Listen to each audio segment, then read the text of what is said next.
satu Alkitab tetapi banyak pembaca, banyak murid, sehingga terjadi pro dan kontra. Di sini dalam debat unconditional election, Pak Stephen Liao berposisi sebagai kontra daripada unconditional election, sedangkan Pak Muriwali adalah yang pro unconditional election. Itu perkenalan dari saya. Silakan 1 menit untuk Pak Stephen untuk memperkenalkan diri dan kemudian dilanjutkan oleh Pak Muriwali. Baik, terima kasih kepada Pak Susanto, salam kenal, dan juga selamat pagi kepada semua pendengar sekalian. Karena ini adalah sesi kedua dari seri kita, minggu lalu sudah, maka banyak pendengar mungkin sudah kenal. Saya adalah Stephen Liao, saya pendidikannya pertama-tama sebenarnya dokter umum, tapi kemudian saya belajar teologi sampai tingkat doktor di Amerika, di Tabernacle Baptist Theological Seminary dan juga di Bible Baptist Theological Seminary. Saat ini saya melayani di GBIA Grafe, Baptist Independent Alkitabiah Grafe, dan juga di Grafe International Theological Seminary Jakarta sebagai dekan akademis atau pembantu ketua akademis. Oke, saya rasa cukup dari saya. Silakan Pak Muriwali. Ya, kalau dari saya kira tidak perlu juga lagi untuk memperkenalkan diri. Jadi saya berharap saja nanti interaksi-interaksi yang ada itu boleh berjalan dengan baik dan boleh menghadirkan argumentasi-argumentasi yang baik dan berbobot sehingga kita betul-betul bisa memunculkan kebenaran di dalam perdebatan ini. Itu intinya ya. Jadi bukan masalah menang atau kalah, tetapi bagaimana kebenaran Alkitabiah itu sungguh-sungguh muncul di dalam seluruh pembicaraan kita hari ini. Saya kira itu saja Pak dari saya. Oke, terima kasih untuk Pak Stephen dan Pak Muriwali. Aturan, saya akan tetap bacakan aturan untuk perdebatan. Dimulai sesi yang pertama adalah paparan materi oleh masing-masing pendebat, yaitu selama 7 menit, 1 orang 7 menit, jadi 2 orang 14 menit. Lalu ada sesi saling menyangga 3 menit, sebanyak 6 kali gantian, dan ada closing statement. Sesi yang ketiga adalah 5 menit. Silakan, paparan ini akan dimulai oleh Pak Stephen Liao. 7 menit Pak. Dan sejak Bapak berbicara, maka timernya akan langsung dinyalakan 7 menit. Terima kasih. Oke, share screen saya sudah kelihatan ya. Selamat pagi semua, saya ucapkan. Dan hari ini saya mengambil posisi kontra unconditional election. Dan saya akan menjelaskan sedikit apa itu unconditional election dan mengapa kita harus menolaknya sesuai dengan Alkitab.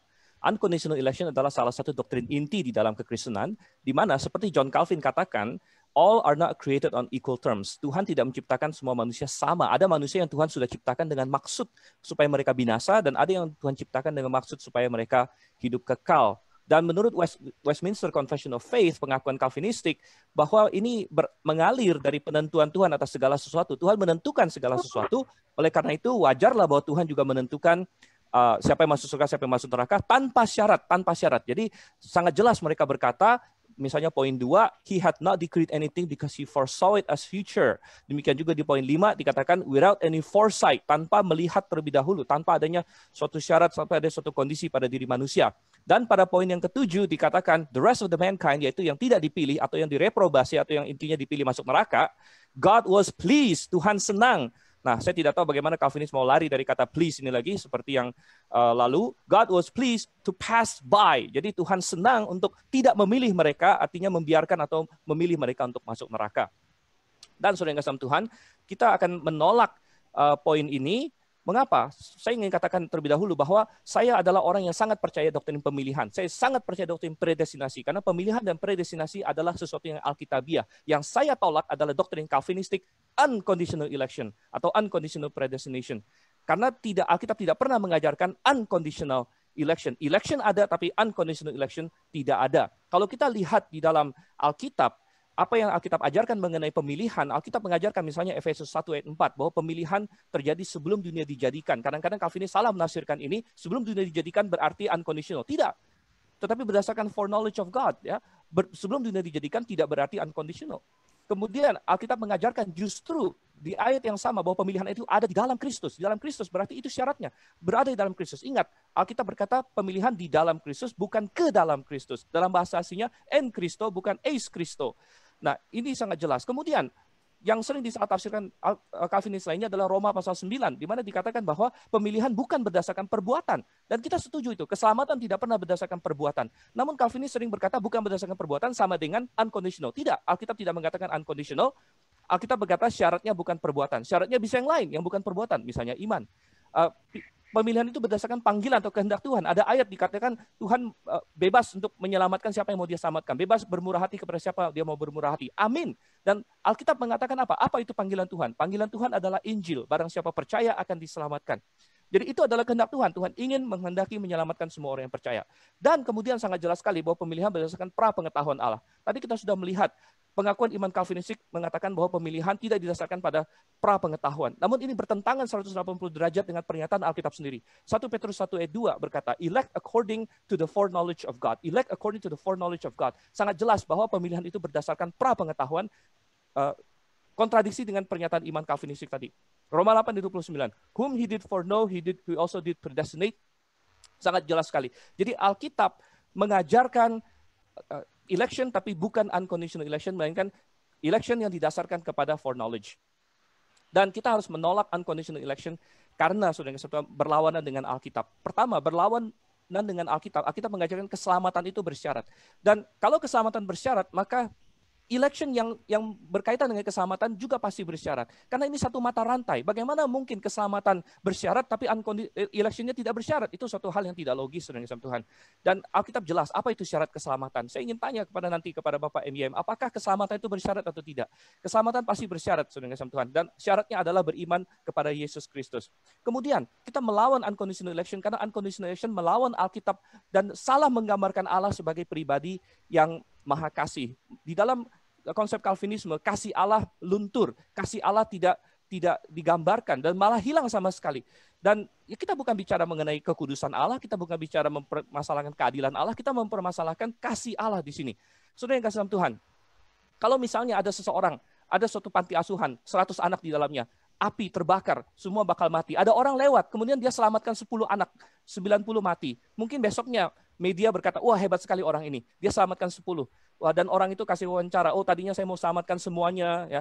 Tapi kemudian ternyata ketahuan ada fakta bahwa sebenarnya dia bisa selamatkan semuanya. Dia bisa selamatkan 100-100-nya, tapi dia hanya memilih selamatkan 10. Sisanya, I was pleased to pass them by, katanya. Gitu ya. Maka kita bisa bertanya, loh kenapa orang ini begini? Ya, tadinya pahlawan, malah sekarang, loh kenapa tidak dia selamatkan yang 90? Apalagi kalau kita gabungkan dengan doktrin Calvinis bahwa Allah menetapkan dosa, bahwa segala sesuatu sudah ditetapkan, maka itu ibarat tiba-tiba mengetahui bahwa ternyata yang menyulut api orang itu juga gitu. Dia yang sulut api, dia yang kemudian selamatkan cuma 10 dan melewatkan yang 90-nya. Karakter Allah menjadi sangat-sangat jelek di dalam sistem Calvinisme. Dan unconditional election melawan Alkitab bahwa Allah mau semua orang diselamatkan. Sangat banyak ayatnya. 2 Petrus 3 ayat 9. Tuhan berkata, aku tidak ingin seorang pun binasa. 1 Timotius 2 ayat yang keempat. Katakan Tuhan menghendaki agar semua manusia diselamatkan. Tetapi ini berlawanan dengan sistem Calvinisme. Kalau dalam unconditional election, Tuhan tidak mau sebagian besar manusia diselamatkan. Karena dia tidak memilih mereka untuk diselamatkan. Jadi bertentangan dengan ayat Alkitab yang sangat jelas. Dan saudara kasih Tuhan, kalau kita menerima unconditional election, maka efeknya sangat buruk. Pertama, itu berarti unconditional reprobation. Kalau pemilihan kepada keselamatan. Diingatkan, Pak Stephen, maaf ya. Saya potong, waktunya tinggal 1 menit. Ya, saya tahu, Pak. Kalau misalnya election itu unconditional, maka reprobation juga unconditional. Maka berarti orang masuk neraka juga tanpa syarat. Karena apa? Sebenarnya semuanya sama di mata Tuhan. Awalnya, sebagian dipilih masuk surga tanpa syarat. Berarti yang tidak dipilih ini juga tanpa syarat, saudara kasih Tuhan. Tidak ada syarat mereka di pass by. Jadi unconditional election berarti unconditional reprobation. Berarti ada suatu sistem kasta rohani, saudara kasih Tuhan. Seperti yang John Calvin akui, bahwa semuanya memang sudah diciptakan diatur dari awal, ada kasta rohani.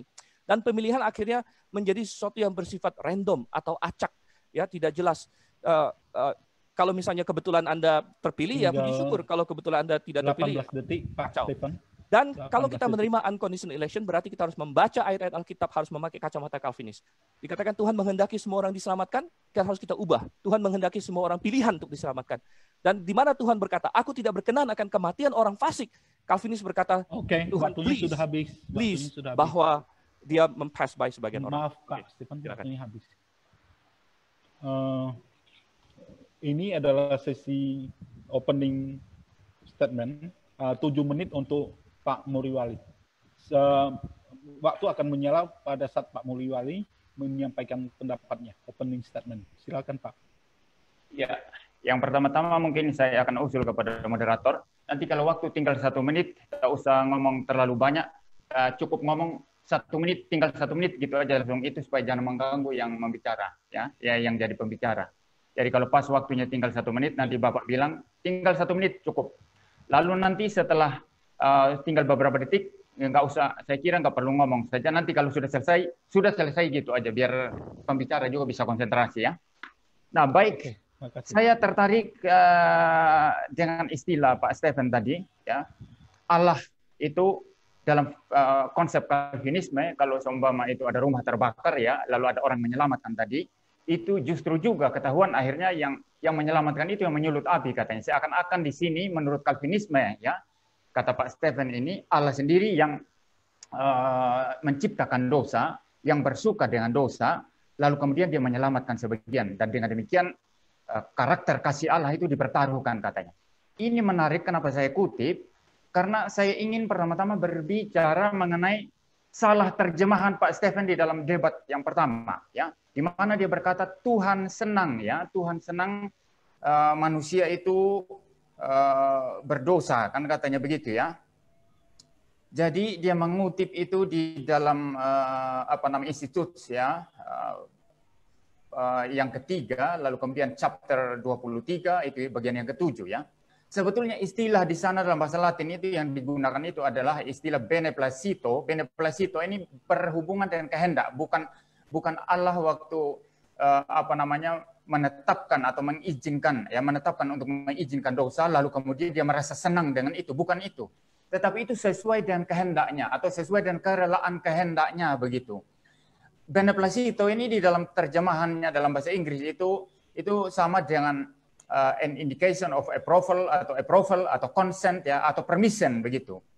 Nah, maka Calvin ketika menggunakan ini ya, Tuhan in his own pleasure, itu maksudnya di dalam kehendaknya sendiri begitu. Ya, di dalam kehendaknya sendiri, bukan Tuhan senang. Dan waktu itu ketika saya ditanya, saya berkata Tuhan senang dalam pengertian itu dia senang dengan rancangannya, dengan blueprint-nya. Tetapi bukan Tuhan senang karena manusia jatuh dalam dosa. Tuhan membenci dosa, itu saya sudah jelaskan. Tetapi bertebaran di luar sana, itu pengikut Pak Stephen ini membuat satu video, saya lihat itu di YouTube, yang mengatakan bahwa Pak Muriwali setuju kalau Tuhan senang akan dosa. Ini sesuatu hal yang sama sekali tidak beralasan ya. Di dalam debat yang lalu saya sudah membedakan dengan jelas, Tuhan tentu senang dengan rancangannya, tetapi Tuhan membenci dosa, itu jelas ya. Jadi ini mohon tanggapan Pak Stephen nanti atas kesalahan terjemahannya ya. Lalu yang berikut sekarang, tadi juga sudah dikutip oleh Pak Stephen mengenai Roma 1 ayat 4 ya.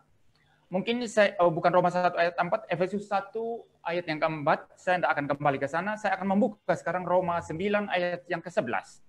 Dikatakan di sana, sebab pada waktu anak-anak itu belum dilahirkan dan belum melakukan yang baik atau yang jahat, supaya rencana Allah tentang pemilihannya diteguhkan. Bukan berdasarkan perbuatan, tetapi berdasarkan panggilannya. Perhatikan baik-baik ya. Bukan berdasarkan perbuatannya, ya, tetapi berdasarkan panggilan Allah. Not of works, but of Him who calls. Ya. Jadi artinya apa di sini? Sama sekali tidak ada standar atau kualifikasi dari manusia yang Tuhan perhitungkan untuk memilih. Sama sekali tidak ada. Kalau tidak, kalau kita katakan ada syaratnya, ya, ada syaratnya, maka kemudian kita sedang melawan dan memperkosa ayat ini, ya. Itu jelas sekali di sini. Saya membuka lagi satu ayat lain itu di dalam 2 Timotius 1 ayat 9 ya. Itu 2 Timotius 1 ayat 9 itu berkata, dialah yang menyelamatkan kita dan memanggil kita dengan panggilan kudus, bukan berdasarkan perbuatan kita, melainkan berdasarkan maksud dan kasih karunia-Nya sendiri yang telah dikaruniakan kepada kita dalam Kristus Yesus sebelum permulaan zaman. Jadi bukan berdasarkan perbuatan, tapi berdasarkan kasih karunia Tuhan sendiri, ya. Di dalam Kristus sebelum permulaan zaman, ya. Jelas di sini, ya. Not according to our works, but according to His own purpose and grace, which was given to us in Christ Jesus before time began, ya. Jadi clear di sana, jelas di sana. Lalu mari kita membuka lagi 1 Petrus 1 ayat 2 yang tadi juga sudah dikutip oleh Pak Stephen, ya. 1 Petrus 1 ayat 2 dikatakan di sana, yaitu orang-orang yang dipilih sesuai rencana Allah, ya, Bapa kita yang dikuduskan oleh Roh dan seterusnya. Jadi dipilih sesuai rencana Allah, sesuai dengan rencana Allah. Memang di dalam terjemahan King James itu sebagaimana dikatakan oleh Pak Stephen tadi, ada istilah foreknowledge di sana, ya. Elect according to the foreknowledge of God the Father. Jadi apa maksudnya di sini? Menurut peran pengetahuan Allah, itu hanya merujuk kepada kemahatauan Allah. Kemahatauan Allah itu sempurna, pengetahuan Allah itu sempurna, ya. Tidak ada sesuatu yang Allah duga-duga atau yang berupa potensi atau yang Allah tidak tahu lalu kemudian dia belajar baru tahu, tidak ada. Semua itu secara komplit, secara utuh, secara simultan itu ada dalam pengetahuannya. Di dalam pengetahuan yang bersifat simultan dan utuh dan komplit seperti ini, rencana tentang pemilihannya yang tidak bersyarat itu dijalankan. Ayat ini mesti dimengerti dari konteks ini. Bukan foreknowledge artinya Tuhan tahu bahwa orang ini punya syarat baik, maka saya pilih. Orang ini tidak punya syarat baik, maka saya tidak pilih. Sama sekali tidak. Coba buktikan nanti kepada saya, kalau ini merujuk kepada persyaratan yang dilihat dari manusia, berdasarkan foreknowledge of God. Ya. Jadi sama sekali saya tidak melihat itu di sini. Yang saya lihat di sini adalah berdasarkan kemahataan Allah yang sempurna. Pengetahuan yang sempurna, dia memilih tinggal 1 menit. Kasih karunia-Nya, begitu. Jadi di dalam ayat-ayat ini yang saya sampaikan tadi, termasuk di dalam Efesus 1 ayat 4, jelas sekali di sana dikatakan bahwa Allah memilih kita sebelum dunia dijadikan. Berarti Tuhan tidak melihat persyaratan apapun dari manusia. Tuhan tidak melihat kualifikasi apapun dari manusia, tetapi Tuhan hanya mempertimbangkan kedaulatannya sendiri, bijaksananya sendiri di dalam memilih. Itu sebabnya contoh Yakub dan Esau tadi adalah contoh yang begitu gamblang, begitu nyata yang dikatakan oleh Rasul Paulus di dalam kitab Roma. Saya bicara sampai di sini saja, Pak. Saya kira cukup. Masih ada 17 menit. Sudah. Oke, terima kasih. Sesi pertama sudah disampaikan oleh Pak Stephen dan Pak Muriwali. Sekarang kita memasuki sesi kedua, yaitu masing-masing pendebat akan menyampaikan dan menanyakan selama waktunya 6 menit bergantian. Jadi ada 6 sesi, jadi 36 menit kita akan pakai untuk sesi yang kedua. Terima kasih. Silakan Pak Stephen memulainya.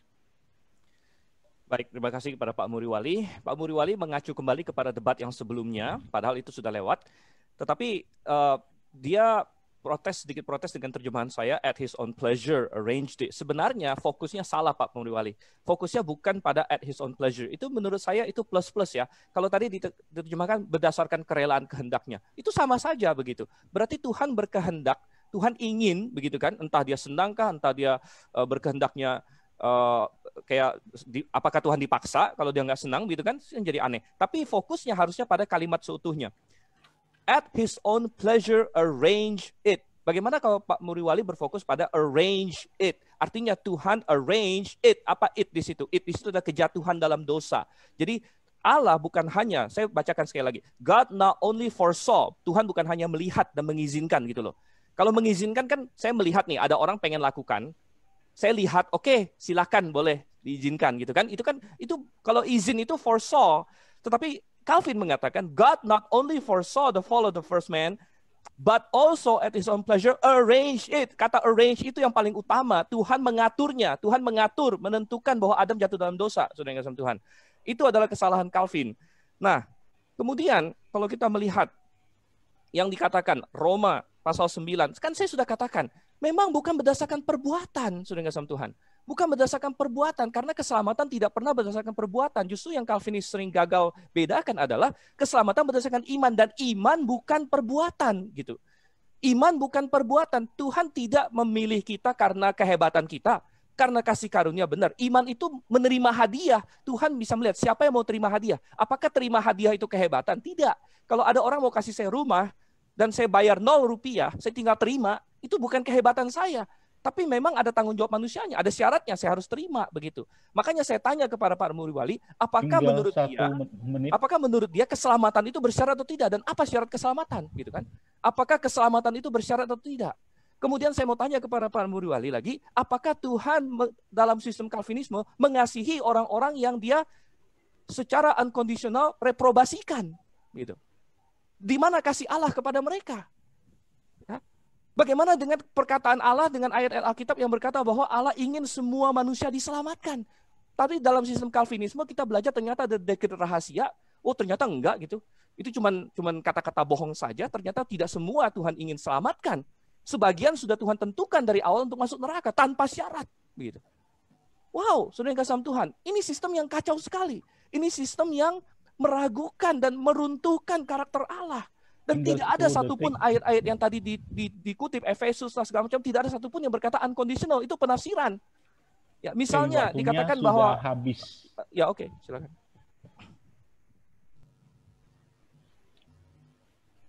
Silakan Pak Muriwali 3 menit juga untuk menanggapi daripada Pak Stephen. Ya, Waktu dimulai 3 menit. Ya, mengenai istilah Calvin tadi ya, yang berkata but also at his own place arrange it ya. Itu berarti bahwa Tuhan punya blueprint, Tuhan punya rencana ya. Dan kalau kita membaca istilah ini bukan hanya khusus mengenai mengizinkan manusia jatuh ke dalam dosa, tetapi dalam seluruh rancangan Allah itu memang semua itu dirancang, tidak ada yang kebetulan ya.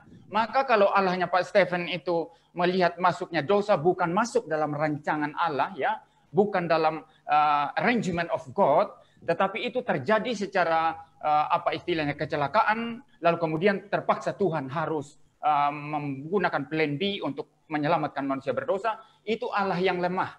Itu Allah yang lemah. Itu bukan Allah saya, begitu ya.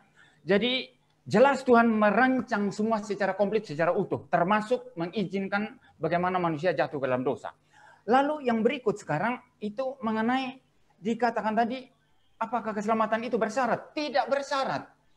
Yang menciptakan iman dalam diri manusia adalah Tuhan sendiri. Ya, iman itu bukan syarat. Iman bukan syarat. Kalau iman adalah syarat, maka itu berarti sebelum manusia diselamatkan oleh Tuhan, Tuhan tuntut dulu manusia itu untuk beriman. Tetapi bagaimana Tuhan tuntut manusia beriman kalau ternyata manusia itu rusak total dalam dosa?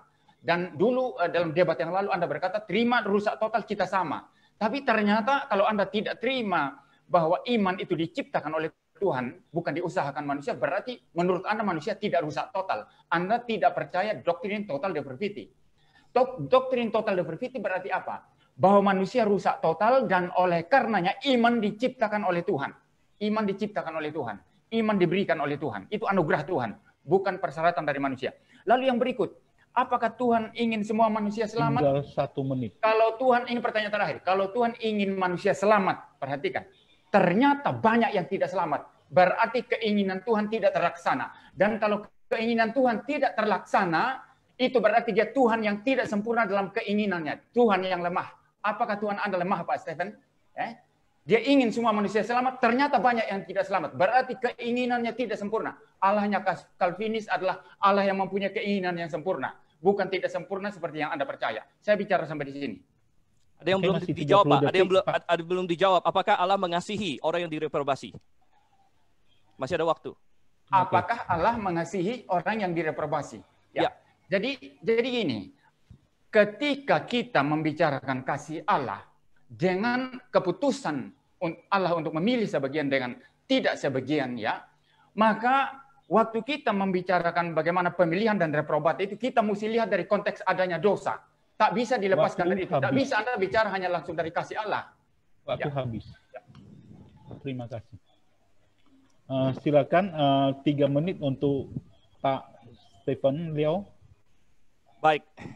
Inilah saya heran. Menjawab ya atau tidak saja Pak Muriwali kebingungan. Saya akan tantang lagi nanti. Biar dijawab dengan satu kata saja. Apakah Allah mengasihi orang-orang yang direprobasi oleh dia atau tidak? Ya atau tidak. Itu kan simpel ya atau tidak. Tapi dia muter-muter karena dia nggak tahu cara menjawabnya. Oke, dan kemudian tadi dikatakan kalau saya membaca ini ya pernyataan-pernyataan Pak Muriwali, saya mendapat kesan Pak Muriwali sedikit mundur dari posisi Calvinis yang klasik begitu karena takut terhadap konsekuensi-konsekuensinya. Misalnya Pak Muriwali selalu mengatakan Allah mengizinkan dosa. Pak, kalau Allah mengizinkan dosa, non-Calvinis semua percaya, Pak. Ya, bukan itu ciri khas Calvinis. Calvinis dengan tegas mengatakan seperti Pak Budi Asali dan lain-lainnya sebagainya, seperti R.C. Sproul, seperti Westminster Confession of Faith, bukan bahwa Allah sekedar mengizinkan dosa, bahwa Allah menetapkan dosa. Itu adalah posisi Calvinis sejati. Kalau Bapak bilang Allah mengizinkan dosa, saya juga percaya bahwa dosa ada dalam rencana Allah. Tapi perbedaannya adalah bahwa dalam sistem saya percaya Allah menciptakan manusia punya kehendak bebas sehingga manusia bisa tidak berdosa.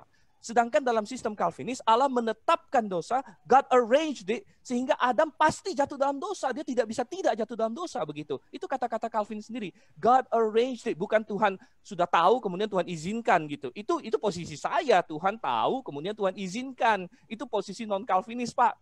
Jadi kalau Bapak mau pegang itu, selamat, silakan beralih kepada non-Calvinisme. Tapi kalau Calvinisme yang sejati, itu berkata bahwa Tuhan menetapkan dosa. Nah, kemudian, apalagi tadi dikatakan mengenai kalau Tuhan ingin semua manusia diselamatkan, lalu kemudian tidak semua manusia diselamatkan, maka keinginan Allah lemah. Loh, ayat Alkitab sendiri Pak yang berkata bahwa Tuhan ingin semua orang diselamatkan. Ya, jadi demi logika Bapak melanggar Alkitab. Saya akan bacakan ayat-ayatnya. Tinggal 1 menit. Timotius 2 ayatnya yang keempat dikatakan dengan sangat jelas di situ. Yang menghendaki supaya semua orang diselamatkan. Dan semua orang di situ konteksnya bukan semua orang pilihan. Karena di ayat 1 sangat jelas, semua orang di situ adalah termasuk orang-orang yang tidak diselamatkan. Jadi Pak Muriwali saya jadi bingung. Alkitab yang salah atau logika Bapak yang salah? Atau logika Calvinisme yang salah begitu? Saya lebih pegang bahwa Alkitab tidak mungkin salah. Bahwa Allah menghendaki semua manusia diselamatkan bukan 1 ayat, bukan 2 ayat, banyak ayat. Dalam Yehezkiel dikatakan, aku tidak berkenan akan kematian orang fasik, tetapi kepada pertobatannya. Loh, jadi kembali tidak bisa menjawab. Saya tantang, ini yang pertama dijawab ini dulu. Apakah Allah mengasihi orang yang dia reprobasi atau tidak? Apakah Allah mengasihi orang yang dia tetapkan masuk neraka atau tidak? Allah saya tidak lemah. Kenapa Tuhan menginginkan semua orang diselamatkan tapi tidak semua diselamatkan? Karena Tuhan punya keinginan yang di atas itu. Yaitu keinginan untuk menciptakan manusia yang punya kehendak bebas, yang bisa memilih sendiri. Jadi walaupun Tuhan ingin semua diselamatkan, Tuhan izinkan mereka pilih. Waktu habis. Terima kasih. Pak, sekarang tanggapan dari Pak Muriwali. Silakan 3 menit, Pak. Ya, kesan saya yang pertama, Pak Stephen ini rela menabrak logikanya hanya demi katanya itu membenarkan apa yang merupakan interpretasinya atas Alkitab. Padahal itu interpretasi yang salah. Kalau Calvinis, logika dan Alkitab itu sinkron. Karena pencipta logika adalah Tuhan, bukan setan. Ya. Lalu kemudian masalah pertanyaan tadi. Kalau dilihat dari konteks adanya dosa, lalu ada pemilihan reprobat, jelas Tuhan mengasihi mereka yang dipilih dan membenci mereka yang ditolak. Itu jelas dalam konteks dosa. Mengapa Tuhan membenci yang ditolak? Karena dosa-dosa mereka. Itu alasannya. Pemilihan dan reprobat itu dari konteks dosa. Tidak boleh dikeluarkan dari sana. Karena ada pemilihan dan reprobat itu karena adanya dosa. Ya, jelas dari sana. Tapi kalau dikatakan, apakah Tuhan mengasihi seluruh makhluk secara umum? Dalam kitab Kejadian dikatakan Tuhan melihat semuanya itu amat baik ketika dia selesai menciptakan. Maka Tuhan bersuka mengasihi seluruh ciptaannya. Itu jelas Allah kasih ya. Semua makhluknya dia kasihi ya. Tetapi dalam konteks adanya dosa ya, maka jelas di sana Tuhan memilih sebagian, Tuhan menolak sebagian. Ya, Anda mesti memisahkan ini. Kita mau berpikir ke level teologi yang lebih tinggi, saya berkata kita mesti clear and distinctly ya. Ya, kita tidak bisa campur aduk segala sesuatu. Lalu yang berikut sekarang mengenai Allah tadi ya, mengutip ya, Allah menginginkan semua itu manusia selamat ya. Itu ayat-ayat itu harus juga di cross check dengan ayat-ayat sebagaimana saya bahas tadi ya. Bagaimana dengan kasus Yakub dan Esau yang jelas sekali di sana, bahkan sebelum mereka lahir, masih dalam kandungan ya. Supaya nyata pemilihan Tuhan. Ya, seperti itu. Jadi kan kelihatan di sana bahwa Tuhan ingin manusia selamat, jelas ada ya. Tetapi fakta lain Alkitab mengatakan Tuhan memilih menetapkan sebagian. Berarti yang diinginkan Tuhan Tinggal untuk selamat 1 adalah orang-orang menit. pilihan. Orang-orang pilihan, ya. Orang-orang pilihan yang diinginkan Tuhan untuk selamat. Sehingga sistem Calvin tidak menabrak dirinya sendiri seperti sistem Anda. Ya. Lalu yang berikut sekarang mengenai Allah istilah mengizinkan. Ini reform, Pak. Ini Louis Berkhof ini. Ketetapan untuk mengizinkan adanya dosa. Bahkan itu posisi supra yang paling keras dan infra yang lebih lembut sama-sama sepakat mengizinkan. Ini saya baca dari tulisan Louis Berkhof. Ya. If any essential difference as to the question whether the decree relative to sin is permissive. Ya, perhatikan. There is some difference of emphasis on the qualifying adjective. Supralapsarians, with few exceptions, are willing to admit that the decree relative to sin is permissive. Ya, bersifat mengizinkan. Jelas di Louis Berkhof ini mbahnya teologi reform, Calvinis ini. Tinggal Ya. 1 Jadi menit. tuduhan Anda tidak benar saya kira. Ya. Waktu habis. Terima kasih, waktu habis, Pak. Oke, giliran saya lagi. Giliran sesi yang ketiga, Pak Stephen, 3 menit. Silakan. Oke. Louis Berkhof bukanlah standar, dia hanya satu orang, saudara yang kasih Tuhan. Anda boleh cek R.C. Sproul, Anda boleh cek John Calvin, Anda boleh cek Westminster Confession of Faith. Perhatikan Westminster Confession of Faith. Dikatakan, although God knows whatsoever may or can come to pass, yet hath he not decreed anything because he foresaw it as future. Tuhan tidak mendekretkan apapun karena dia melihatnya. Kalau kita berbicara mengenai izin, berarti Tuhan melihat. Tuhan melihat bahwa akan terjadi begini, kemudian dia izinkan begitu. Itu berdasarkan foresaw, itu adalah justru posisi non-reform, atau non-Calvinistik begitu ya. Atau saya tanya kepada Pak MYM, tentu dia tahu ya istilah compatibilistic free will dengan libertarian free will. Apakah Pak MYM percaya libertarian free will atau compatibilistic free will begitu? Nah, kemudian saya akan melanjutkan lagi. Oke, Pak MYM mengatakan bahwa Tuhan membenci orang-orang yang dia reprobasi. Wow, sudah ngasih Tuhan. Alkitab berkata bahwa Allah mengasihi dunia. Dan alasan yang dikemukakan Pak MYM bahwa Allah membenci mereka sangat tidak masuk akal. Katanya Tuhan membenci mereka karena dosa. Tunggu sebentar. Orang yang dia elect juga adalah orang berdosa. Ya, kalau misalnya Anda dan saya adalah orang pilihan, maka kita juga orang berdosa. Tapi toh Allah mengasihi kita. Begitu. Jadi tidak bisa itu dijadikan alasan kenapa Allah membenci yang reprobate. Karena yang elect pun adalah orang berdosa. Kenapa Tuhan tidak memberikan kasih karunia yang sama kepada kaum reprobate itu? Jelas bukan karena mereka berdosa, karena kita pun elect adalah orang berdosa, begitu. Jadi itu alasan yang sangat tidak masuk akal dan mentah dengan sendirinya, begitu. Dan saya ingin tanya kepada Pak MYM, apakah Pak MYM secara pribadi ya diperintahkan oleh Tuhan untuk mengasihi orang-orang yang di luar Kristus? Katakanlah orang agama lain, orang Islam, orang Hindu, orang Buddha, orang ateis. Apakah Pak MYM diperintahkan Tuhan untuk mengasihi mereka atau tidak? Oke? Apakah Pak MYM, apakah kita orang Kristen diperintahkan untuk mengasihi mereka atau tidak? Saya ingin jawaban yang jelas di situ. Karena katanya Tuhan membenci mereka. Tuhan tidak mengasihi mereka. Dan kalau dikatakan, oh Tuhan mengasihi secara umum. Saudara kasih Tuhan, kasih seperti apa yang ketika menciptakan, langsung sudah menentukan dia masuk ke dalam neraka begitu, tanpa syarat begitu. Kasih seperti apa itu, saudara kasih Tuhan? Dan sekali lagi, kalau kita bicara Roma pasal 9, tidak ada kata tanpa syarat di situ. Bedakan perbuatan dengan iman. Esau dan Yakub ya dipilih bukan karena perbuatan, amin. Keselamatan bukan karena perbuatan kita. Kalaupun itu bicara mengenai keselamatan di situ, ada orang yang bilang di situ bukan bicara mengenai keselamatan. Eksegesisnya segala macam. Tapi kalaupun bicara mengenai keselamatan, perbuatan bukan iman. Habis, silakan. Tanggapan terakhir untuk sesi ini dari Pak Muriwali, silakan Pak. Ya, tadi dikatakan mengenai kaum elect dan reprobat ya. Jadi apakah Allah mengasihi kaum reprobat? Saya katakan tadi Tuhan membenci mereka dari konteks kejatuhan oleh karena dosa. Jangan waktu kita melihat bagaimana Allah merancang segala sesuatu yang akan terjadi ya, kita tidak bisa melihat itu parsial ya, secara parsial part by part, tidak bisa. Di dalam pikiran Allah semua itu secara holistik itu ada. Maka ketika Tuhan memilih sebagian dan menolak sebagian, Itu jelas mempresposisikan dosa. Tuhan membenci dosa. Tuhan membenci dosa. Itu sebabnya orang-orang reprobat dibenci karena dosa-dosa mereka. Itu alasannya. Tidak boleh kita lepas-lepas ini satu rancangan Allah yang sangat utuh, yang sangat komplit seperti itu ya. Lalu kemudian ya mengenai apakah Pak Muriwali itu mengasihi orang luar sana? Saya mengasihi ya. Saya mengasihi. Karena apa? Tuhan memerintahkan saya untuk mengasihi.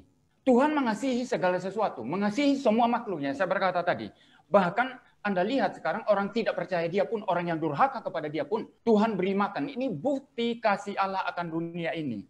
Tetapi kalau sudah bicara masalah reprobat atau tidak reprobat, ya, maka itu berbicara mengenai bagaimana Tuhan memilih sebagian dan menolak sebagian. Dan yang ditolak itu dibenci berdasarkan perbuatan berdosa mereka. Dibenci berdasarkan dosa.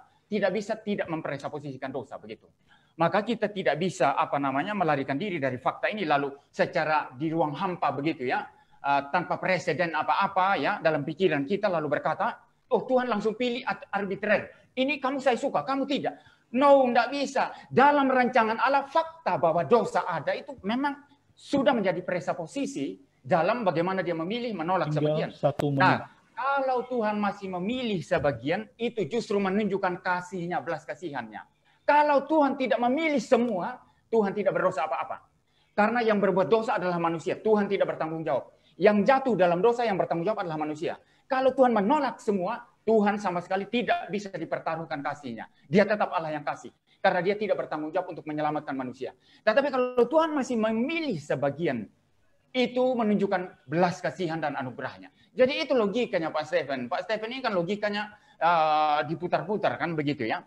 Lalu mengenai tadi, ini Calvin, ini mbahnya Calvinis, Berkhof ini mbahnya Calvinis. Bahkan istilah mengizinkan itu muncul di Belanda Pak, dalam perdebatan di Belanda ya mengenai masalah supra atau infra. Dan supra infra muncul di dalam konteks bagaimana tulip itu dibicarakan, dan itu di Belanda Pak. Itu Calvinis, Tulen Pak. Jadi Anda sepertinya mau mengajar saya bagaimana harus Calvinis begitu. Saya kira Anda bisa. Ya. Ya. Oke, sekarang kita sudah selesaikan sesi yang kedua. Sekarang adalah sesi closing statement yang masing-masing akan berbicara dalam waktu 5 menit. Terima kasih, dan closing statement ini dimulai oleh Pak Stephen. Sebentar Pak, apa sudah selesai yang ini? Waktunya masih banyak Pak itu. 3 sesi kalau nggak salah. 3 sesi, satu sesi lagi, maaf. 1 kali lagi. Kan berapa ya? Maaf, 6 kali bergantian ya. Berarti ini yang keempat.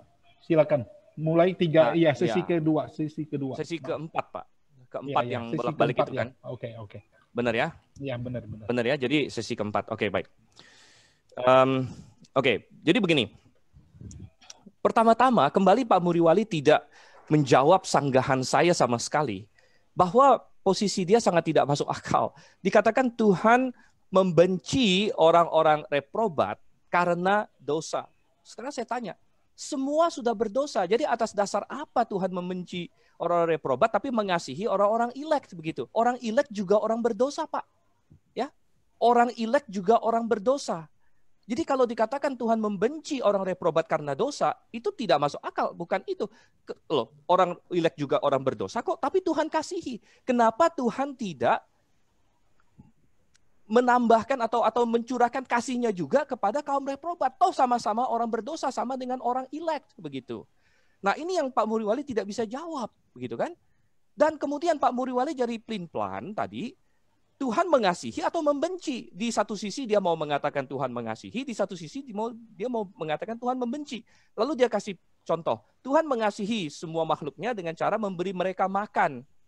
Saudara yang kasih dalam Tuhan, kalau saya kasih misalnya seorang pengemis atau seseorang makan, tapi kemudian habis itu saya ambil pistol, saya tembak dia, saya mengasihi dia atau tidak? Ya. Saya kasih dia makan, tapi kemudian saya ada lihat satu mobil mau tabrak dia, tapi saya biarin aja, gitu. Nggak usah saya tembak deh. Misalnya saya kasih seorang makan nih, saya kasih dia makan nih, Tapi kemudian saya lihat ada truk mau nabrak dia, saya biarin aja dia mati. Toh bukan salah saya, salah dia kok dia mau kena tabrak truk gitu. Dia nggak hati-hati, lalu ditabrak truk. Apakah bisa dikatakan saya mengasihi dia karena saya kasih dia makan, padahal dia mau ditabrak truk, saya biarin? Gitu. Apakah bagaimana dengan Tuhan? Kemudian Pak Muriwali berkata bahwa dia mengasihi orang-orang di luar sana yang di luar Kristus. Ini sangat menarik bagi saya, karena berarti Pak Muriwali lebih mengasihi daripada Tuhan, begitu. Berdasarkan sistem ini, karena Pak Muriwali mau mengasihi orang-orang yang terhilang. Sedangkan Tuhan katanya menurut versi Pak Muriwali membenci orang-orang yang reprobat, yang terhilang. Jadi Allahnya dalam sistem Pak Muriwali ini jadi kacau. Makanya saya menolak Calvinisme. Makanya saya menolak sistem ini. Karena dalam sistem ini saya dan Pak Muriwali dan semua orang Kristen diperintahkan untuk mengasihi orang-orang yang terhilang. Tetapi Allahnya sendiri membenci mereka begitu. Buat apa saya mengasihi mereka yang dibenci oleh Tuhan, gitu. Dan percuma bicara mengenai kasih, soal tadi kasih makan, kasih hujan, kasih apa segala macam, padahal yang paling utama adalah keselamatan. Yang paling utama adalah masuk surga atau masuk neraka. Itu adalah yang paling utama. Itu Tuhan tutup dari mereka tanpa syarat, gitu. Dari awal tidak ada di antara mereka sudah lahir sudah dalam dosa. Dan menurut Pak NYM keselamatan tidak bersyarat lagi. Oke. Pak Muriwali silakan menanggapi 3 menit. Ya, jadi Pak Stephen ini kan berputar-putar saja. Saya sudah menjawab semua apa yang dia tanyakan tadi, tapi karena memang dia sudah mempunyai presupposisi itu salah, jadi dia sama sekali tidak membuka ruang untuk mau memahami apa yang saya jelaskan. Jelas Tuhan membenci reprobat itu dasarnya fakta adanya dosa. Di dalam pemikiran Allah yang kekal, yang sempurna itu, semua itu ada. Penciptaan, kejatuhan, penebusan, semua itu lengkap itu. Jadi salah kalau dikatakan dia membenci begitu saja tanpa alasan. Ya, dia membenci reprobat karena fakta kejatuhan manusia dalam dosa. Ya, seperti itu. Lah apakah Allah pilih kasih kalau memilih sebagian? Sekarang saya mau tanya ya. Menurut Pak Stephen itu harta kasih Allah, anugerah Allah itu punya manusia atau punya Allah? Kalau itu harta Allah, Allah bebas dong mau pakai untuk apa. Kalau Pak Stephen punya uang, ya, mempunyai uang begitu ya, lalu berikan kepada sebagian orang uang, sebagian orang lain Bapak tidak berikan. Berikan kepada sebagian pengemis tidak diberikan. Apakah Pak Stephen berdosa di sini? Tidak. Karena uang itu adalah hak mutlak Pak Stephen dan bebas untuk membelanjakannya atau memberikannya kepada siapa saja. Jadi salah kalau menuduh Allah tidak kasih di sini. Tidak bisa. Harta keselamatan adalah hartanya Tuhan Allah. Kasih adalah kasih, hartanya Tuhan Allah. Manusia semua tidak layak. Tapi kalau sebagian dipilih tanpa syarat, itu karena Tuhan mau menunjukkan belas kasihannya kepada mereka. Puji Tuhan. Harusnya puji Tuhan. Kalau Tuhan mau buang semua ke neraka, Tuhan tidak bersalah apa-apa di sini. Karena yang jatuh ke dalam dosa adalah manusia itu sendiri. Tapi dalam pemikiran Pak Stephen ini kan begini. Tuhan yang membuat manusia jatuh dalam dosa. Calvinis tidak pernah bicara itu. Yang membuat manusia jatuh dalam dosa adalah dirinya sendiri, bukan Tuhan. Ya. Jadi ini saya kira jangan diulang-ulang terus kan begitu. Pertanyaan saya sekarang kepada Pak Stephen ya. Kalau Tuhan menginginkan semua manusia selamat, ya, menginginkan semua manusia selamat begitu. Tinggal 1 menit. Karena dia dikatakan itu mengasihi semua kan begitu ya. Jadi sekarang ternyata semua tidak selamat. Jawab ini dulu ya. Ternyata banyak yang tidak selamat, banyak yang menuju ke neraka. Apakah Tuhan sempurna di dalam kehendaknya di sini? Kan Allah yang Pak Stephen pegang ini Allah yang lemah. Jadi Pak Stephen ini secara logika itu Allahnya itu lemah sekali, ingin menyelamatkan banyak orang tapi tidak mampu ya. Maka saya tidak percaya Allah yang seperti itu. Saya percaya Allah yang berencana dan dia bergerak sesuai rencananya dan semua itu tercapai, terlaksana secara sempurna, secara utuh, secara lengkap. Ya, saya tidak percaya Allah yang ingin menyelamatkan banyak orang, semua orang ternyata banyak orang menuju neraka. Ya, jadi saya kira ini yang Anda mesti jawab sekarang. Ini yang Anda mesti jawab. Ya, ini yang Anda mesti jawab. Mesti jawab, berikan saya argumentasi berdasarkan kitab suci bahwa Allah itu kehendaknya lemah. Di mana itu di Alkitab itu? Bahwa Allah itu menginginkan untuk selamatkan semua orang, tetapi ternyata banyak yang tidak selamat. Waktu habis. Silakan Pak Stephen yang terakhir. Oke. Yang ke-6. Sesi yang bukan yang itu yang poin ke-5 tadi. Silakan ke-6. Waktunya sudah mau habis 1 jam, Pak. Oke. Baik. Jadi Pak Muriwali lebih percaya kepada Allah yang tidak semengasihi Pak Muriwali, begitu. Karena Pak Muriwali mengasihi orang yang terhilang, tapi Allah tidak mengasihi orang yang terhilang.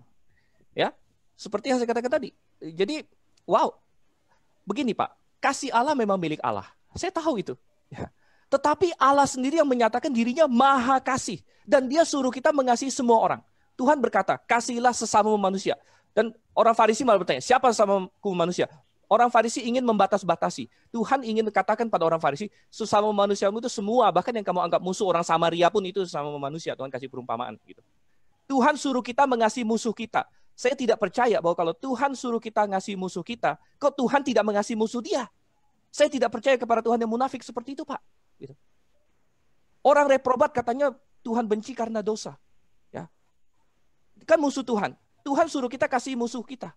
Kok Tuhan tidak mengasihi musuh dia? Jadi kita disuruh lebih hebat dari Tuhan kalau begitu. Pak Muriwali percaya Tuhan yang selemah itu. Oh, saya tidak. Ya. Dan saudara yang kasih dalam Tuhan. Ya, saya katakan bahwa Tuhan yang mendeklarasikan aku maha kasih. Tuhan yang mendeklarasikan bahwa aku mengasihi dunia. Saya tidak berkata bahwa Tuhan tidak punya hak atau lain sebagainya. Tuhan punya hak, tapi saya melihat dalam firman-Nya bahwa dia berkata dia mengasihi dunia. Sehingga barang siapa berarti terbuka umum. Kalau unconditional election benar, maka semua tawaran barang siapa itu palsu. Palsu, saudara. Karena sudah ditetapkan dari balik layar, kamu iya, kamu tidak. Jadi kalau Tuhan bilang, barang siapa mau datang kepadaku, bohong, palsu. Tawaran palsu itu semua. Itu. Karena sudah disetting dari awal. Ya, sudah disetting dari awal. Siapa yang percaya, siapa yang tidak percaya, sudah Tuhan setting dari awal. Nah, kalau ditanya oleh Pak MYM, bagaimana Tuhan bisa mengingini, lalu akhirnya tidak tercapai, lalu katanya kehendak Allah itu lemah? Tidak. Ayat firman Tuhan sendiri yang berkata dalam Lukas. Lukas berkata apa? Yesus berseru, Yerusalem, Yerusalem, betapa aku rindu untuk mengumpulkan kau seperti induk ayam anak-anaknya, tapi engkau tidak mau. Jadi jawabannya apa Pak Muriwali? Jawabannya adalah kehendak bebas. Jawabannya adalah Tuhan punya kehendak yang lain. Kehendak dirinya sendiri di atas kehendak dia menyelamatkan semua orang, yaitu kehendak untuk menciptakan manusia yang punya kehendak bebas, yang memilih dia dengan bebas. Artinya begini, saya bisa pengen makan donat, itu kehendak saya. Tapi saya tidak jadi makan donat karena kehendak saya juga, bukan karena saya nggak mampu, bukan karena saya nggak bisa beli. Tapi karena saya bilang, jangan, saya tidak mau makan donat karena mungkin saya mau makan yang lain gitu. Jadi Tuhan punya keinginan untuk menyelamatkan semua manusia, tetapi tidak semua manusia diselamatkan. Kenapa? Karena Tuhan punya kehendak yang lain, yaitu kehendak untuk menciptakan manusia punya kehendak bebas. 5 detik. Yang Pak Muriwali belum jawab, apakah Pak Muriwali percaya compatibilistic free will atau libertarian free will? Waktu habis, atau jangan-jangan tidak tahu habis, perbedaannya. Waktu habis. Silakan tanggapan terakhir dari Pak Muriwali. Iya, ini menarik sekali dari Pak Stephen ini. Tuhan ingin berkehendak menyelamatkan semua manusia, ya, tapi kan faktanya ternyata banyak yang menuju neraka, ya. Lalu dia berkata, Tuhan mempunyai kehendak yang lain. Jadi ada dua kehendak dalam diri Tuhan yang saling tuburukan satu sama lainnya. Saya jadi jelas sekarang. Jadi ini sebetulnya hanya menunjukkan betapa banyak inkonsistensinya di dalam pemikiran Pak Stephen yang mencoba menentang doktrin tulip daripada kekristenan. Kalau Kristen dari Calvinisme maksud saya, ya. Kalau Calvinisme tidak begitu, Pak, ya. Tuhan tidak bertentangan dengan kehendaknya sendiri. Memang Tuhan memilih sebagian dan tidak memilih sebagian, ya. Mereprobat sebagian. Lalu bagaimana dengan ayat-ayat Alkitab yang mengatakan Tuhan ingin semua manusia selamat? Ya, Yohanes 3 ayat 16 berkata, karena begitu besar kasih Allah akan dunia ini sehingga ia mengaruniakan anaknya yang tunggal supaya setiap orang yang percaya kepadanya tidak binasa melainkan memperoleh hidup yang kekal. Setiap orang yang percaya. Pertanyaan penting kalau membaca ayat itu, apakah semua orang bisa percaya? Faktanya tidak, kan? Tidak semua orang percaya. Banyak yang menuju neraka loh, Pak. Ya. Jadi siapa yang dimaksud yang percaya itu? Mesti lihat dari terang Injil Yohanes yang lain yang mengatakan tidak seorang pun yang datang kepadaku jikalau tidak ditarik oleh Bapa. Maka orang percaya harus ditarik oleh Bapa untuk datang kepada Tuhan Yesus Kristus. Kalau tidak ditarik oleh Bapa, maka mereka mustahil percaya. Jadi siapa yang dimaksud? Setiap orang yang percaya itu tadi dalam Yohanes 3 ayat 16. Itu maksudnya orang-orang ini ditarik oleh Bapa untuk datang percaya kepada Tuhan Yesus Kristus. Ya, maka sama juga ini di dalam 1 Petrus 1 ayat 2, yaitu orang-orang yang dipilih. Siapa yang pilih? Allah Bapa. ya sesuai dengan rencana Allah Bapa, dan yang dikuduskan oleh Roh supaya taat kepada Yesus Kristus dan menerima percikan darahnya. Jadi Bapa yang menarik kepada Yesus, itu maksudnya. Jadi Bapa Tinggal Allah 1 menit. mau menyelamatkan siapa? Mau menyelamatkan siapa? Semua orang di mana Bapa berkenan, di mana Tuhan berkenan memilih. Itu maksudnya ayat-ayat Alkitab ini. Di sini sistem Calvinisme tidak bertubrukan seperti Anda tadi sampai akhirnya mengungkapkan ada kehendak Tuhan yang lain. Berarti ada satu kehendak dan kehendak yang lain yang bertubrukan satu dengan yang lainnya. Bagi saya ini konyol, Pak. Konyol, Pak. Konyol. Ya, konyol. Masih Jadi, ada waktu 30 detik. tanya juga mengenai ini ya, mengenai apa namanya free will. Saya sudah jelaskan kemarin. Kehendak manusia itu ya, itu walaupun di Taman Eden itu ada kehendak bebas tapi terbatas. Terbatas oleh natur Adam, terbatas oleh alam, terbatas oleh manusia yang lainnya, dan terbatas oleh kehendak Tuhan Allah, kedaulatan Tuhan Allah. Bukan kehendak bebas mutlak, nggak ada itu. Setelah jatuh dalam dosa, maka kehendak manusia hanya berbuat dosa semata-mata. Ini maka kita katakan rusak total. Maka kalau Tuhan tidak lahir baru kan, Tuhan tidak beriman, mustahil selamat, Pak. Oke. Sistem saya begitu utuh. Sekarang closing statement, karena kita mulainya agak telat sedikit masalah teknologi, apakah itu closing statement harus dibatasi 5 menit karena waktunya sudah habis 1 jam? Di jam saya belum, Pak. Ini baru 51 menit ini. Di jam saya sudah 58, Pak. Ini masih cukup. Berarti ya closing statement masing-masing 4 menit. Bukan 5 menit, Pak. Ya, karena tadi ada telat sedikit. Nggak apa-apa sih, Pak. Ini kita 5 menit nggak apa-apa ya? Tidak masalah. Oke, tadi, closing statement 5 menit dimulai dari Pak Stephen. Silakan. Sebentar. Ini sudah yang ke-6 atau belum ya? Sudah. Ini waktunya sudah habis. Di jam saya sudah 10.58, Pak. Bukan masalah jamnya, Pak, tapi sesi-sesinya sudah habis, Bro. Sudah. Kalau sesuai dengan 1 jam perhitungan adalah pas 60 menit dalam aturan yang diberikan kepada saya 60 menit. Sekarang sudah dari jam 10 dan sekarang sudah jam 10.58. Ya, bagaimana? Ya oke lah, terserah lah. Sebenarnya sih kita nggak harus patok mati 1 jam ya, tapi yang penting sesinya habis gitu ya. Iya habis. Kalau sesuai dengan waktu itu memang habis. Jadi closing statement 5 menit dari Pak Stephen, dan closing statement kalau sudah itu berarti lewat berarti sudah 70 menit kita pakai, Pak. Terima kasih. Oke, baik. Closing statement saya begini. Sangat jelas bahwa dari tadi Pak Muriwali gagal untuk menjelaskan mengapa Allah bisa membenci orang reprobat yang dia katakan karena dosa. Tapi tidak bisa dijelaskan kenapa kalau begitu Tuhan mengasihi orang elek, karena orang elek juga orang berdosa, begitu kan? Jadi apa dasarnya Tuhan? Dasar itu tidak ada kalau begitu. Ya, jadi itu sama sekali tidak. Dan kemudian itu mengakibatkan yang Pak Muriwali juga tidak bisa jelaskan, bahwa Pak Muriwali disuruh untuk lebih mengasihi dari Tuhan, begitu. Jadi Allah yang dipercayai dalam sistem Pak Muriwali adalah Allah yang membenci begitu banyak orang, ya, namun kemudian memerintahkan Pak Muriwali untuk mengasihi mereka semua, begitu. Jadi Pak Muriwali disuruh untuk lebih hebat dari Tuhan. Ini suatu sistem yang sangat luar biasa kacau. Kemudian mengenai bahwa kehendak Tuhan tubruk dengan kehendak Tuhan. Pak, justru itu Calvinis itu penuh dengan seperti itu. Saya ambil ibarat contoh ya. Tuhan berkehendak nggak Pak Muriwali jatuh dalam dosa misalnya? Apakah Tuhan berkehendak Pak Muriwali jatuh dalam dosa? Ya. Misalnya ada nggak usah pakai Pak Muriwali lah. Seorang Kristen namanya A.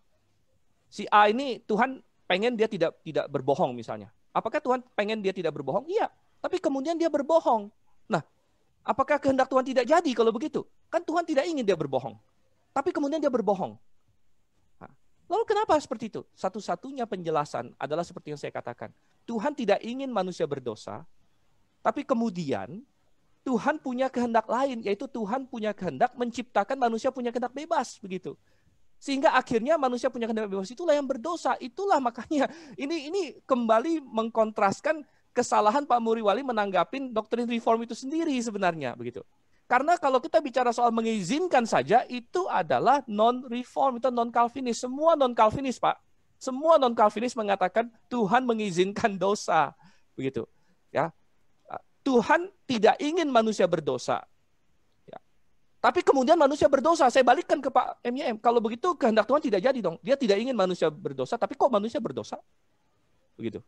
Nah, itu kan satu-satunya jawaban adalah karena memang Tuhan ciptakan manusia dengan kehendak bebas. Dan Pak Muriwali, saya tidak bicara mengenai kehendak bebas mutlak, Pak. Saya tahu Abraham nggak bisa terbang. Tapi saya bicara mengenai kehendak bebas, bisa memilih yang lain daripada yang dia pilih. Itu disebut libertarian free will, begitu. Sedangkan Calvinis percaya compatibilistic free will, yang berarti bahwa manusia walaupun punya free will versi Calvinis, namun pasti melakukan apa yang Tuhan tetapkan, begitu. Silakan dibaca, Pak. Compatibilistic free will itu adalah ciri khas dari Calvinis. Kemudian kita melihat lagi di sini, semua ayat Alkitab tidak ada satupun yang berkata unconditional election. Saya sudah tegaskan, tidak ada satupun. Bahkan dikatakan didasarkan kepada pra-pengetahuan Allah. Pra-pengetahuan Allah. Apa yang Allah ketahui? Tadi Pak Muriwali panjang lebar berkata Tuhan dasarkan pada dekrit dia segala macam, kepada keputusan dia. Benar, oke, itu nggak masalah juga. Tetapi didasarkan kepada pra-pengetahuan. Berarti ada sesuatu yang Tuhan ketahui tentang manusia itu. Begitu. Ada sesuatu. Dan kemudian Pak Muriwali berkata bahwa keselamatan tidak bersyarat. Itu juga bukan posisi Calvinis sebenarnya. Posisi Calvinis sebenarnya adalah bahwa keselamatan bersyarat, tapi election tidak bersyarat. Tapi itu sangat tidak masuk akal. Posisi Pak Muriwali terus terang lebih konsisten, tapi sama-sama salah begitu. Karena Alkitab dengan jelas mengatakan bahwa keselamatan itu bersyarat. Jelas kok begitu. Syaratnya apa? Beriman. Sekarang percaya dulu baru selamat atau selamat dulu baru percaya? Baca Alkitab. Jelas-jelas Alkitab bilang, percayalah maka kamu akan selamat. Percayalah maka kamu akan menjadi anak Allah. Ini dibalik oleh Pak MYM. Selamat dulu baru percaya. Kok bisa selamat dulu baru percaya? Kalau begitu, aneh. Masa selamat dulu baru percaya? Percaya dulu baru selamat, Pak. Anda baca Alkitab di dalam dari Kejadian sampai Wahyu. Percaya dulu baru selamat. Kepada barang siapa yang percaya kepadanya mendapat hidup yang kekal. Barang siapa percaya kepadanya akan diselamatkan. Barang siapa berseru kepada nama Tuhan akan diselamatkan. Bukan diselamatkan dulu baru berseru pada nama Tuhan. Diselamatkan dulu baru percaya. Itu di luar Alkitab sama sekali. Ya, sangat aneh. Dan itu sebenarnya juga bukan posisi Calvinis. Sekali lagi saya katakan, kalau Anda baca buku-buku Calvinis, Calvinis akan mengatakan keselamatan bersyarat, tapi election tidak bersyarat. Tapi Pak Muriwali lebih konsisten. Ya, saya acungi jempol. Baik election maupun keselamatan tidak bersyarat katanya. Tetapi bertentangan dengan Alkitab. Ya, konsisten dengan dirinya sendiri tapi tabrak Alkitab. Pak, tuh habis, jadi, Pak. Itu oke, baik. 5 menit untuk closing statement, Pak Muriwali, silakan. Iya. Jadi Anda semua melihat kan bagaimana dia melakukan strawman terhadap argumentasi saya. Saya tidak pernah berkata ya bahwa selamat dulu baru percaya. Itu di mana saya berkata begitu? Itu kan sesuatu Anda itu salah tafsir ya. Itu strawman Anda terhadap argumentasi saya. Saya tidak bicara. Coba buktikan di mana saya berkata selamat dulu baru percaya. Yang saya tekankan kenapa pemilihan itu tidak bersyarat ya.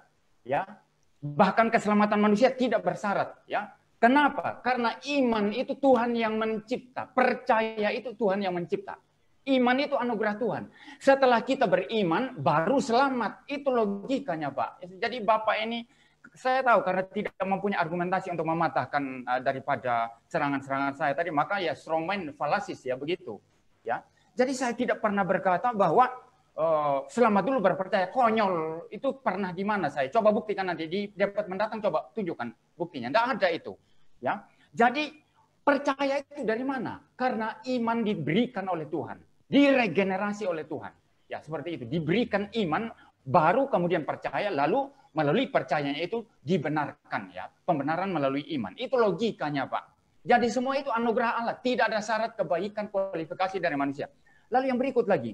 Bapak terus mengajar saya mengenai Calvinis. Saya ini ngelontok dengan Calvinis, Pak. Itu pergumulan mengenai supralapsarian dan infralapsarian itu menyusul daripada pergumulan mengenai pasal-pasal tulip Dordrecht, pasal Dordrecht yang kita perdebatkan sekarang. Itu di Belanda semua, Pak. Ya, Anda hanya mengutip beberapa, kemudian istilah mengizinkan itu istilah reform, Pak. Coba buka buku-buku reform ya. Jadi Bapak seperti mengajarkan saya Calvinisme itu seperti apa, hanya mungkin ya untuk mencari pembenaran karena tidak satupun argumentasi saya yang Bapak bisa patahkan dari tadi. Lalu sekarang terakhir mengenai free will sekarang, ya. Ya. Kalau antara free will manusia dengan kedaulatan Allah itu, ya, dalam pengertian bahwa free will manusia itu otonomi, ya, otonomi, ya, sama sekali di luar kedaulatan Tuhan Allah. Maka manusia sebetulnya di sini menjadi makhluk yang berada di luar kedaulatan Allah. Artinya apa? Kalau seseorang bertindak, ya, karena dia ingin bertindak, dan itu Tuhan berikan dia sama sekali wewenang 100% dan sama sekali tidak berurusan dengan kedaulatan Allah, maka manusia di sini otonomi sama seperti Tuhan. Anda mengangkat manusia menjadi Tuhan di sini, Pak Stephen. Tetapi kalau konsep reform bahwa free will-nya manusia itu tidak bisa bebas dari kedaulatan Allah. Kalau Tuhan tidak menghendaki, maka free will manusia tidak bisa jalan. Itu konsep reform. Maka di sini kita melihat bahwa manusia ada free will yang betul. Ya, misalnya saya bicara sekarang, saya pakai free will saya. Tetapi ini semua terjadi dalam ketentuan, dalam kedaulatan Tuhan Allah. Tidak bisa keluar dari kedaulatan Tuhan Allah. Kalau ikut konsep Pak Stephen ini berarti apa? Free will manusia di luar kedaulatan Tuhan Allah. Berarti Anda mengangkat manusia menjadi manusia otonomi yang berada di luar Allah dan menjadi sama seperti Tuhan Allah. Sehingga free will Tuhan Allah dan free will manusia berjalan bersama-sama. Sama kuatnya. Ini salah, Pak. Lagi pula, saya sambung sekarang. Kalau menyikapi dari perspektif total diversity, maka free will manusia yang sudah rusak total dalam dosa tidak mungkin mencari Tuhan. Kecuali Tuhan yang mencari dia. Maka di sini berarti apa? Sinkron semua. Ya, manusia tidak mampu mengusahakan keselamatannya, hanya Tuhan yang memberikan tanpa syarat.